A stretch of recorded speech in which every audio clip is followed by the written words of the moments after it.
Good morning. Good morning. I'm honored to conduct this conversation with Jonathan and Michelle, who head up two organizations that I greatly admire. And I want to start off just by talking about the country that we live in today, which is very different than the country we lived in just a few years ago. We are almost defined by our disunity. How do you create a sense of unity with your organizations? How do you bring people together and heal the divide that seems to define us? I'll start with you, Jonathan. You know, it's interesting, the hardware of Habitat for Humanity is clearly physical housing for people. I think in some ways, I wonder if our lasting contribution may be more the software of Habitat, which is in its very nature about bringing people together across divides and building relationship. And I think there's something about if we can get people to think about common purpose versus difference, that can make a huge difference. And I joke, you know, Habitat was born around racial reconciliation in the US South and in Africa with blacks and whites. We built with Protestants and Catholics in Northern Ireland, Christians and Muslims in Egypt, Hindus and Muslims in India. We have even had Democrats and Republicans out building together. So with God, anything is possible. But it is, Archbishop Desmond Tutu, one of my heroes, sponsored for many years an annual build in South Africa. And he said, when the physical walls of the house go up, the invisible walls that separate us as people come tumbling down, and hope is built in the community. And what I've seen is, if you can get people looking together at a goal versus focused on separation, we've seen beautiful things happen. And in many ways, I think the biggest divide with all our other divides is the economic divide. So one of the goals of Habitat is actually to bring people together across the economic divide and make it personal and build relationships so that it's not just those people, it becomes faces and names that hopefully spur people to think about change. So can you give an example of how you can bring, what a commonality might be between people who are thinking? Turns out physically doing something is really valuable. I was talking to Bill Urey, who wrote Getting to Yes for the Harvard Negotiation Project. And he would always talk about in peace negotiations, don't sit across the table from each other in an adversarial stance, go for a walk.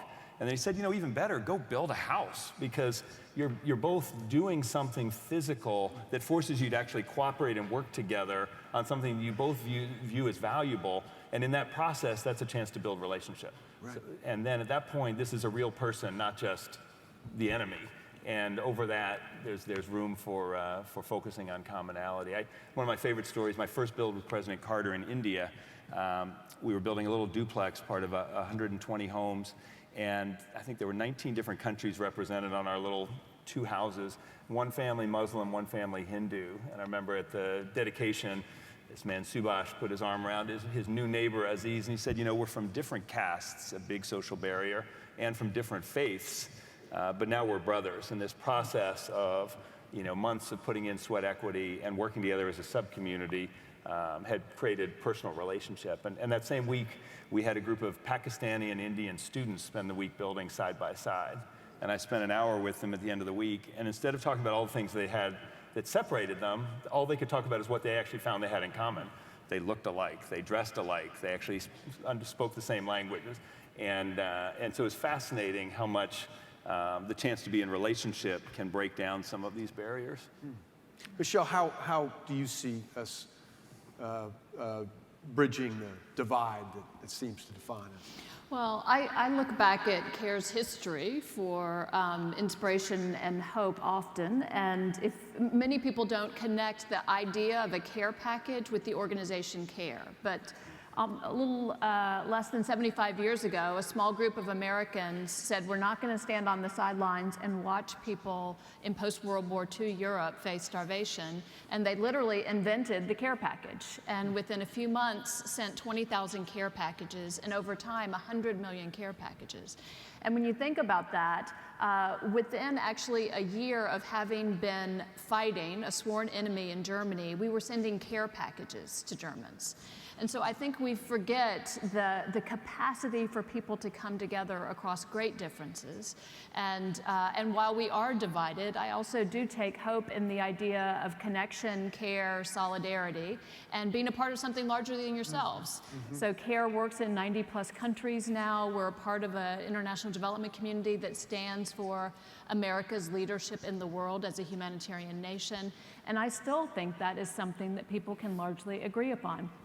And in fact, we actually see it. And speaking of Republicans and Democrats coming together, you know, most people don't know this, but over the last 2 years, there have been a half a dozen pieces of legislation around international development that have passed with great bipartisan support.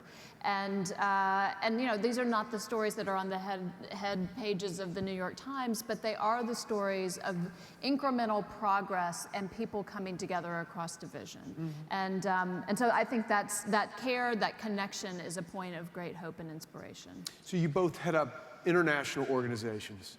Has the view of America abroad changed in the past several years? Jonathan? I fear it has. I think there's still great affection and a sense of the world desperately wants America to lead. I think a sense of, and there's worry. You know, I don't think anything is broken, but I think there is concern, particularly, you know, around protectionism, around trade, around some of the other areas, and around just a sense of, can you count on the U.S. and it is to lead? And I'm still an optimist. I think there's resilience. We go through cycles, but I do think it's something we have to, as Americans, continue to fight to build and protect. Yeah, I do think it has changed, and I think there are serious implications to our policies and conduct that we haven't necessarily fully seen or absorbed. Because I think if you look at our news, there's very little international news. We have very little contextual understanding of how the rest of the world is doing, in fact, or perceiving the challenges that they face, or America. I have a friend from Ecuador who says, you know, the world should somehow have some opportunity of contribution to American elections because the President of America affects the whole world. Right. And so people do count on the stability and the farsightedness of American foreign policy. And I think that's been missing for people, and I think it does have huge implications. I'll just say, I was in Jordan last summer, and I was going to refugee camps and communities. They've absorbed the equivalent of all of Canada coming into the U.S. That's how many Syrian refugees proportionally have come into this emerging middle income or lower income country. So an enormous amount of taking on global responsibility. And while I was there, I was watching children be separated from their families on our own border, and hearing from our Jordanian colleagues their concern that America, who had always led the way in terms of refugee, both resettlement, but also investment in refugee displacement around the world, was not doing its fair share. So I think that we do have to think about our obligation to the world and our opportunity to influence the world through leadership, and what that both opportunity means in terms of responsibility as well. Jonathan, what are the biggest challenges that Habitat for Humanity faces today? You know, globally, the biggest issue for us is land. In the U.S., what we've seen is land prices have accelerated far faster than income since the recession. So housing is really an affordability crisis in this country. Internationally, it's often property rights. So how do we protect the property rights or secure property rights, especially for women, for disadvantaged groups? Because if you don't have the ability to own or know that you can stay on your land, it's not rational to then borrow to try to improve your housing conditions. But philosophically, we believe, for all kinds of reasons, that the best model are mixed income, mixed use development, where people can live close to where they work and where there are pathways to opportunity. And I would say worldwide, the trend is moving the other way towards increased economic segregation and concentration of poverty, which we know doesn't work for anyone in the community. So I think for us that is the #1 issue. You know, it goes with funding. If you have endless money, you can get more land, but that's the biggest barrier. Do those challenges differ from those that you might have faced, say, 5 years ago? It's worse than it was 5 years ago, because what we've seen is now incomes are moving up a little bit, but we've seen housing costs accelerate dramatically faster. And so it has gotten worse at an accelerating rate. And we're actually losing affordable units, because a lot of units are finishing in the US. Tax credit financed rental units are getting to the end of their life, and they're getting repurposed into mid and high-end housing. So we actually, at a time where the need is growing, the supply is shrinking. Yeah. Michelle, I'll ask you the same question. What are the biggest challenges you face at CARE today? Yeah, so CARE is fundamentally focused on defeating poverty, and we put women and girls and gender equality at the center of that, because we know that when a girl has education, when women have opportunity for property rights and economic opportunity, that it lifts up families and communities and nations. And so we know that gender equality is still a fundamental challenge in the world. You know, President Carter has said it's the fundamental challenge in terms of human rights in the world. And we also believe that there's reason for us to be optimistic about what's possible if we can accelerate and also join forces around change in the world. So I do think what is concerning as you look at the indicators around poverty is we've had a long-term trajectory in which we have been improving rates. In fact, we have halved global poverty in the last 25 years. Most people don't recognize that. But we are starting to see a slowing down of that. And when you think about issues like climate change and the levels of conflict and fragile states in the world, for instance, hunger has gone up over the last couple of years for the first time in a long time. And so I think we have to be extra vigilant around our commitment to ensuring that the arc of progress can continue. So I'm going to talk later this morning about Lyndon Johnson, who waged a war on poverty. There was a time in this nation where you talked about poverty. Franklin Roosevelt talked about poverty. Lyndon Johnson talked about poverty. Bobby Kennedy talked about poverty. You mentioned Jimmy Carter. We don't talk about poverty in today's America. Pardon the pun, but how do you get people to care about those who are impoverished? First of all, I do think people care, but I do also agree that poverty has been taken off of the political agenda narrative in the mainstream, and I think we have to change that. This is a room of people that can and is working on that, I believe, and can make a difference in that regard. I think we have to ask our political leadership, how are they tackling this? I mean, one of the challenges, if you look at the global statistics, poverty's gone down. If you look at the American statistics at the same time, they actually have been very resistant to change. And so we have a growth of people living in poverty in this country, or a stagnation at best. And so I do think people care, but they have to also believe that there are solutions. And so one of the things that I think is incumbent upon us is to give people hope, literally, and understanding the narrative that we can make progress. If people think that poverty is impossible to overcome, then of course they're not going to say, let's invest more in that. And so part of our opportunity together, collectively, organizations like ours, is to say there are meaningful solutions, there are stories of hope and inspiration, and if we invest in them, we can see concrete change. So Jonathan, begs the question, how do you engender hope? You know, it's so interesting. We had a mission statement that was this long, all good stuff, but no one could remember it, which was a flaw, and we tried to distill it down, and we came down to putting God's love into action by bringing people together to build homes, communities, and hope. And the last ad was hope, because it represented the intangible piece. And I think it is, I agree completely with Michelle, it's helping people see that you actually can influence and make change, and making it personal for people. I think, as I mentioned before, one of the challenges is many of us can live our daily lives oblivious to what's going on in our own cities. We are so economically segregated. You can live in your community, drive to work, and not be aware of the way that a chunk of your city is living. And so how do we actually first make people aware of it and then give them a view that something can be done? We, if you look at the inequality data from Raj Chetty, which is really powerful in the US, it showed that place really matters, that low-income children growing up in mixed-income communities actually still have quite good economic mobility. The American dream works. But low-income children in concentrated poverty have almost no economic mobility. And so the solution is to create mixed income, mixed use, where trends are actually going the other way. And that's one of the reasons we care so much about volunteering. And of course, Michelle's had a great history there as well.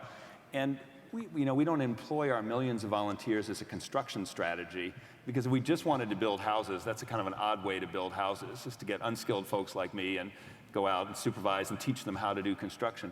But as a social change strategy, I think it's incredibly powerful. And I've seen almost miraculous things happen when people get into personal relationship with people from a different economic strata. Maybe it's the first time they've even been in that part of their own city. And that can start the process, we hope, of then engaging that army of volunteers who then become advocates, who can then hopefully change our policies in such a way that markets will better serve low-income families, then Habitat and everyone else can build more housing. But I've seen, the most visceral, in about 300 cities, we're doing neighborhood revitalization in some of the hardest hit communities in the country.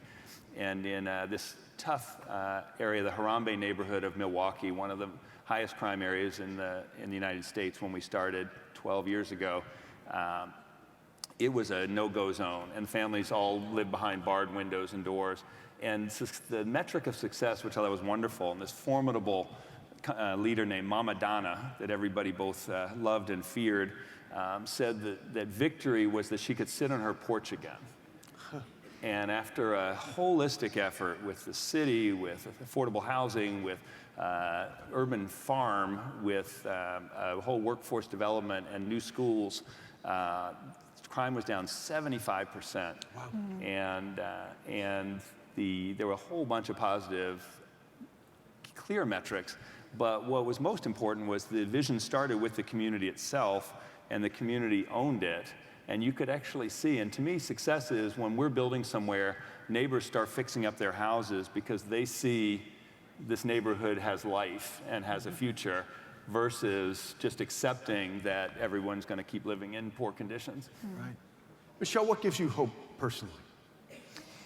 So many stories. I think stories are such a point of inspiration for all of us. So maybe just my hopeful story, one of my favorite hopeful stories is of a woman in Côte d'Ivoire named Salamatu. And Salamatu was married against her will when she was 13 years old to a man who was in his 60s, his third wife. She was beaten regularly. She had 4 children by the time she was 20. She had no education and almost no hope. And she met a care staff person who introduced her to what we call our micro savings groups, small groups of women that come together and save and loan each other money. And she started a small salt business. She was able to grow that business, has a knack as a businesswoman, was able to educate her younger children, buy a car for her older children who started their own taxi business. She divorced her husband, married someone that she loved, and on top of that, she has created savings groups for 3,000 women in Côte d'Ivoire. And she's called the mother of the Village Savings and Loan Program in Côte d'Ivoire. So unleashing the possibility and hope of communities for change, I think, is where I draw inspiration. We've got a little over 1 minute left, and this is a discussion we could have for hours. But let me ask you, if you could impart one thing to the American people in order to affect change, what would it be, Jonathan?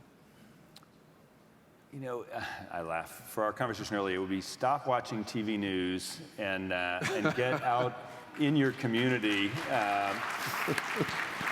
And it is, but seriously, to build relationship. If I could do one thing, Michelle and I have both been involved for a long time, it would probably be creating national service where every young person in our country spent at least a year serving in some capacity in the country in a way that would force and give them the opportunity to spend time with people who are very different and experience maybe a part of their country and people that they otherwise wouldn't have come into contact with, and start rebuilding a fabric. Because I think there's actually a huge amount of consensus in our country, but the noise is all coming from the edges. Right. Michelle? Well, I mean, I totally second that. I would just say amen on all of that. And I think it's just to remind people of our connection, solidarity, and capacity as change makers, and the reciprocity of that. That we are interdependent with our neighbors and also with people around the world. And also to remind them that there is hope, and that hope is the essential ingredient for change ultimately. And it is the pathway for the realization of being a part of something greater than ourselves, and that we all ultimately yearn for that possibility, and that we have the capacity to achieve it together. Well, I want to thank you not only for a wonderful conversation, but for the wonderful work that you're doing at Habitat for Humanity and CARE. Thank you very much. Thank you.